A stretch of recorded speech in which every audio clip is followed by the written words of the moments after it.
তোমার লাগে আমার ডেলি ডেলি ঝগড়া করতে ভালো লাগে না, কিন্তু আমি ঠিক করছি আমি তোমার ঝগড়া করবো না, আমি বাপের বাড়ি যাবো। বুঝছি, কিন্তু হয়েছে কি এটা তো কইবা। এই যে তোমার আমার বিদেশে যাওয়ার কেন উঠছে? তুমি আমার বাপের বাড়িতে পাঠায় করবা যে যাও বাপের বাড়ি থেকে আমি যে বিদেশ যাবো টাকাটা নিয়ে আসো। আমার বাপের বাড়িতে তোমার একটা টাকা আমি না দিব না। ঠিক আছে, কিন্তু আমি করবো, আমি ব্যবস্থা করবো। কেমনে কেন দিব? তো আমার কি বন্ধু বান্ধব আত্মীয় স্বজন নাই? সবাই মিলে কিছু কিছু করে দিলে তো আমি যেতে পারবো। আচ্ছা তুমি চাইবা তার দাম লেগে বলেছে ফেলিয়ে দিব না? হ্যাঁ, আমি আগে উপকার করি নাই, বহুত উপকার করছি।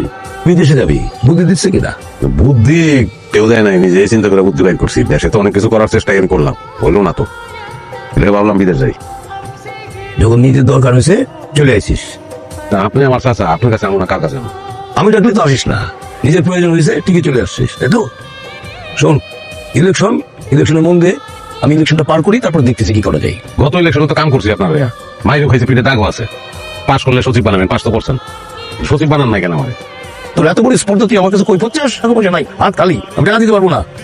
লোকমান কেন ছিল? কি বিদেশ যাবে, টাকা পয়সা চাই এইসব? তুমি কি টাকা দিতে রাজি হইছো? মাথা খারাপ নাকি? খুব ভালো করছো। গুজার আবার শখ হয়েছে চিত হয়ে আসো, আর এগুলো সব ওর বউ কুবুদ্ধি। আরে ভাইজান আসেন আসেন, কেমন আছেন আপনি? আমি তো আছি ভালো, তুমি কেমন আছো? এই তো ভাইজান ভালো আছে। ওসমানে নাই? আচ্ছা তো ভাইজান আপনি বসেন, আমি ডাইকা দিতেছি। ভাইজান অনেক তুমি কাজের আলাপ পরে যেহেতু আয় করছো, আজ কান বলে একলা খাইবা। হ ভাইজান আজকে দুপুরে আমাদের সাথেই খাওয়া যেতেন, আপনারা বসেন আমি আসতেছি। তুই তো আমার একমাত্র ভাই, আমি বলে অনেক আশা লয়ে তোর কাছে আছি। ভাইজান এত বনিতা করতেছো কেন? কই বলো না? না, দেশে তো চেষ্টা করলাম, আমার কিছু করণের কিছু তো করতে পারলাম না। আমি ভাবছি যে বিদেশ যাবো, তুই আমার কিছু সাহায্য করবি, তুই যদি লাখ 2 টাকা আমাদের দেশ চাইলে উপকার হয়। ভাইজান আমি তো একবার তোমার মানা করছি যে আমি দিব না, খাওয়া দাওয়া করো, বিশ্রাম করো, তারপর বিষয়টা আমি দেখতেছি।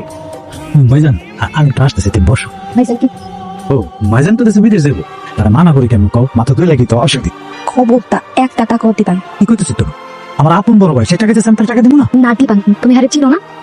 আসলে হয়েছে কি, আমি একটু টানাটানির মধ্যে আছি তো। আগামী মাসে আবার আমার বলে একটু নেপাল থেকে আসি, তারপরে তোমার টাকাটা দিব না। মানে আমার হাতে টাকা আসলে আমি তোমার ফোন দেবো, তুমি আসে নিয়ে যাও। কি রে মনটা খারাপ? তাতে আমি একটা মানুষ, আমার মন মনে যে পশু, সেও দুঃখ পায়, কষ্ট পায়। আর তুই তো মানুষ, মনের উপর সাহস রাখ, আল্লাহর উপর ভরসা রাখ, সব ঠিক হয়ে যাবে। গেলাম আমি। আচ্ছা ভাই। পুরোই আছে না? জি স্যার, আপনি যা করেছিলেন পুরো 5 লাখই আছে স্যার। আমি তো ফোনে তো সবকিছু ধরে কইছি। আমার করে না ওই ক্যাশ টাকা নাই, আমি তোর জন্য একটা চেক রেডি করে রাখছি, তুই একটু কষ্ট করে একটু ব্যাংকে দিয়ে চেকটা নেন। তুই আমার কত বড় উপকার করছিস, টাকা চলে গেছে? চোখে পানি গেলি কি হয়েছে? চাচা কইতে গেছিলা? হ্যাঁ। কি কইছে না? কিছু না, আর করলে কইছে কিছু করলে তখন তো গায়ে লাগা যাবো না। এরকম তো দরকার নেই, আমার আত্মীয় তো, আমি চিনি আগো, আমার রক্ত। চাচার কাছে আমি গেছিলাম, যাতা করে বাইক করে দিছে আমাকে। তোর ভাই তো আছে, আমার ভাই কয় বলে নেপাল দেবে বেড়াইতে, মাল দিয়ে দেবে বেড়াইতে, টাকা দিতে পারবো না। তারপর বললাম বন্ধুর কাছে, পরে 5,000 টাকার একটা চেক ধরাই দিছে। অথচ এই প্রত্যেকটা লোকের লেগে আমি কি না করছি, বহুত কিছু করছি। টাকা আমি পাইছি কথা, টাকা দিতে জানো কেন? টাকা জোগাড় হইলো? না, ব্যবস্থা হয় নাই। এই তো নিহাই, যার মাথায় তেল নাই তার তেল পুষে না, তলেও কেউ পুষবো না। ঘরের দরজায় একখান কুদর আছে, সেটা নিয়ে তুই ঘরের ভিতরে যা, ঘরের মাছ বরাবর খুঁড়বি, খুঁড়া যা পাবি আমার কাছে লয়ে আয়। আইতস না, লয়ে আয়। খোল